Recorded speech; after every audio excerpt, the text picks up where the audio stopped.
To create a Facebook account, first tap the icon to open the app. Tap Sign up for Facebook, then tap Get started to begin. Enter an email address or phone number. Enter your name. Then create a password. Next, you'll need to enter some basic information about yourself.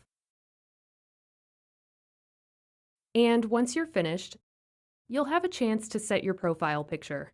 You can take a new picture, or you can choose from one on your camera roll.